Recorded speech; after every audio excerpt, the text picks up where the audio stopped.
Today we're back for another Engine War preview, with a look at some Exalted Greater Demons, and some other powerful new abilities for the Dark Gods.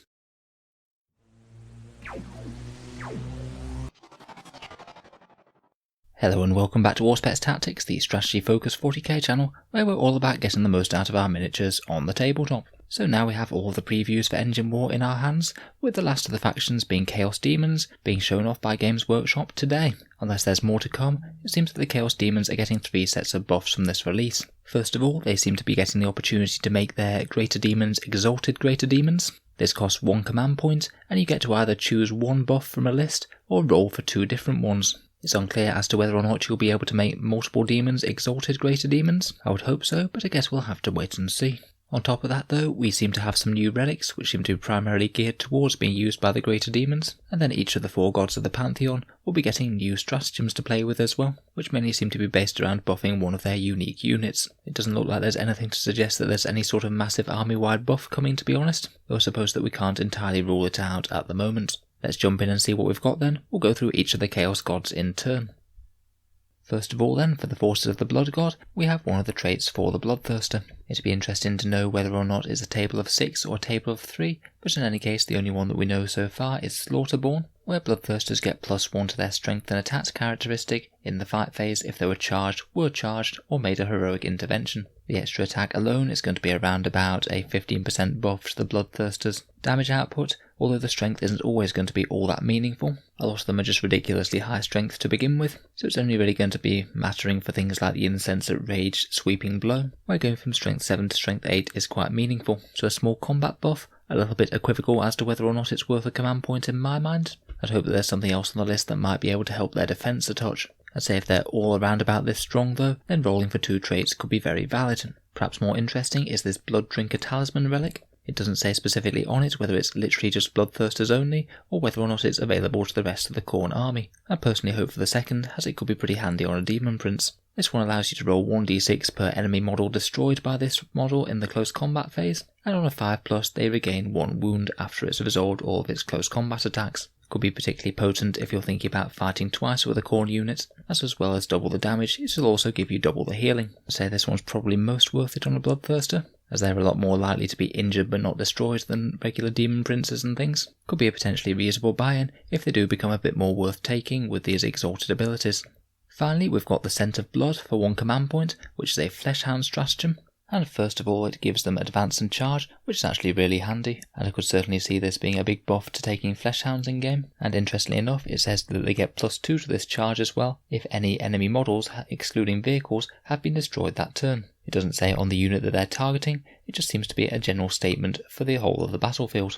I guess Khorne does generally do more of its damage in the assault phase, so if you're going mono Khorne, it still might not be the easiest unless you've got skull cannons or something.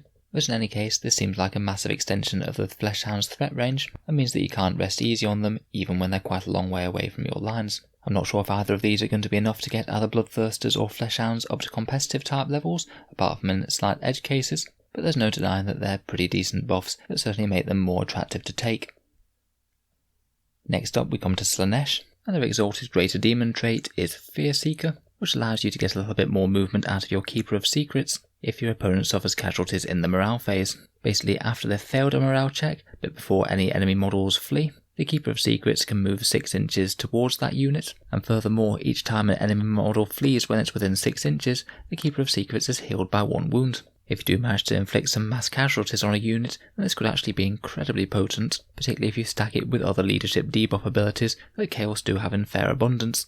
Could be fun to try and make this work with some Night Lord allies or something. It is pretty situational, but I don't think that's actually all that bad a thing, as we've established that you can already buy it in 4 command points against an army that you think is particularly susceptible to morale. Say if you're facing a bunch of Imperial Guardsmen or a lot of conscripts, this could be a good way of having your Keeper of Secrets regenerate a ton of wounds.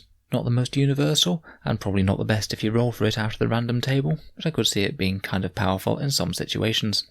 Their relic is a fairly solid upgrade to the Witstealer sword that's borne by the Keeper of Secrets. At full profile you usually have 6 attacks with this thing, this will give you 2 more. so you'll be hitting with 8 attacks or 6 attacks in bottom bracket. It also gives you a little bit of an extra chance of getting those extra wounds through with the wit stealer effect, and potentially make your opponent's units fight worse for the rest of the game. Again, a decent combat power buff. I'd say you pretty much get what you pay for with this one, although I think that the weakness of the Keeper of Secrets is more the chance of it being shot off the board as opposed to its melee damage output. At least now they're only 210 points for 16 wounds of monster. That's a little bit less of a problem than it used to be in the past. You can certainly make some interesting monster mash style chaos lists with multiple big scary melee threats rushing headlong at the enemy. Finally, for their stratagem, we have a 1 command point Song of Discordant Despair, and this one's a leadership debuff, giving -2 to morale for enemy units within 6 inches of a fiend's units from your army. I'd say that -2 to morale on demand is actually fairly useful. If you could affect 2 enemy units with this per turn, you could even have some Space Marines running away. Of course, that would fit in quite well with the Fear Seeker ability of the Keeper of Secrets, although I think it is a bit of a situation that has a few moving parts that might be a bit hard to keep together. A good if situational boost to the fiends in my opinion. Moving on to the God of Plagues now, and their previewed Exalted Greater Demon trait is Avalanche of Rotting Flesh for the Great Unclean One. A small damage boost in the fight phase, their crushing bulk getting D3 mortal wounds on a 2+, and also +1 to charge. Certainly a reasonable small buff to a Great Unclean One, both a chance of making melee and doing damage in melee. Not sure whether or not it's worth it for 1 command point on its own, maybe one of the ones to try and roll for, and get this one plus another trait. The Nurgle previewed relic is the Tome of 1,000 Poxes, which doesn't sound like it's Great Unclean One specific, but I suppose it might be.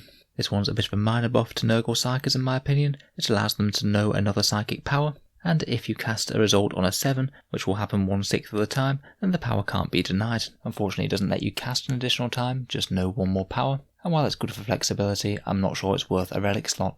The Nurgle stratagem is Putrid Demise for 1 command point, and this one seems to be a buff to Plaguebearer cavalry models, which unless I'm forgetting anything, I believe is just Plague Drones, and our snail-related friend Horticulus Slimux. I believe that the Forge World equivalents, the Plague Toads and Pox Riders of Nurgle, either lack the Plaguebearer or the cavalry keyword. Games Workshop are revamping these though, so they might be redone in the next Forge World update. In any case, you use it when one of these models is destroyed, and every unit within 6 inches suffers 1 mortal wound on the roll of a 2+. I think it could be meaningful if you're surrounded with an absolute ton of characters or something. You could potentially throw out quite a lot of mortal wounds here, but it does seem fairly situational and not necessarily something that I'd plan around using.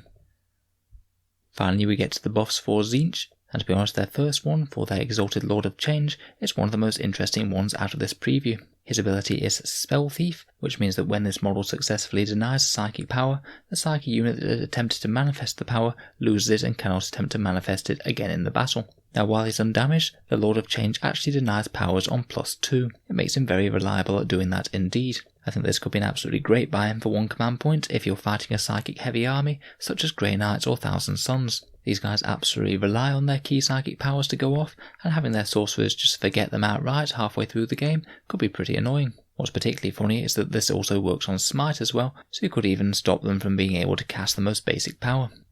Their relic is the Crystal Tome, and it's potentially very powerful, though a little bit hard to implement in my opinion. Basically this one activates at the start of your opponent's turn, and your character bearing this tome has to be within 12 inches of an enemy character with aura abilities. So honestly it's not going to be all that easy to set up. If your opponent has an absolute key character with auras, then a lot of the time they're not going to be wanting to put them on the front line. Furthermore, you then also have to roll off against your opponent, add in the leadership, and if you win, then you get to turn off their aura abilities for that turn. Now, turn-off aura abilities are absolutely excellent, particularly for extremely powerful characters such as Rabute Gilliman or Space Marine Chapter Masters, for example. I think that this one really depends on the opponent that you're fighting. Obviously, you're going to have less chance of denying the most powerful characters' abilities, as they tend to have higher leadership. It really could be an interesting buy-in though, if you do have an enemy character that's pretty much guaranteed to be going towards you, maybe as part of some sort of advancing gun line, or if they're also a powerful melee threat and they're likely to be charging headlong at you. I'd never take this one as an absolute auto-include, just might be one to assess your opponent's characters in a game and decide whether or not it could be worth it. Finally, for 1 CP we have Flames of Mutation. This is a Flamer stratagem, and this is a nice flat, uncomplicated buff to their damage output. For 1 command point, any unmodified wound roll of a 6 will cause a mortal wound on the enemy target in addition to any other damage. This means that you could deploy a particularly powerful flamer bomb out of a deep strike. Say you took a big unit of 9 flamers, that's going to average you, that's 180 points, and coming out of deep strike that's going to average just over 30 hits on the target. By using this stratagem, you do an average of 5 mortal wounds to your opponent, and that's on top of any other damage that you do anyway with their fairly generalist profile with strength 4 AP -1 or strength 5 if they happen to be near a Flux Master. It could be quite a funny way of getting some anti-air into a Chaos Daemon list, as this stratagem combined with strength 4 flames mathematically will on average take down a 10 wound flyer straight out of the sky, no questions asked. Flamers aren't taken all that much in very competitive lists, so I think this is a really solid buff and makes them a much more credible choice, as they just melt pretty much any target a lot more efficiently. So overall, for the most part, no massive game changes on the Demons front so far. For me, Tzeentch at the moment has the biggest wins in that Flamer stratagem and the Forget Your Psychic Powers option for the Lord of Change. I'll most certainly be covering the full rules for Engine War as soon as we have them from a Chaos Demons perspective, so feel free to subscribe if you'd like to see that. If you'd like to support the channel, I'd just like to mention that I have an Element Games affiliate link down in the description below. Basically, if you were thinking about buying some Warhammer 40k in the near future, and you happen to live in the UK, then Element can supply Warhammer 40k stuff at 10% discount. And if you order anything after clicking the link in the description, then a little bit goes to Auspex Tactics without costing you any more at all. I fully recommend them as they're a good supplier with a good stock, and they've got good customer service when I've needed to use it in the past. I do have a fairly similar thing for Amazon in the USA and Canada. They also stock the vast majority of Games Workshop's products, so you can order some miniatures online through them and support the channel that way. In any case, a massive thank you for listening, and I'll hope to see you guys next time.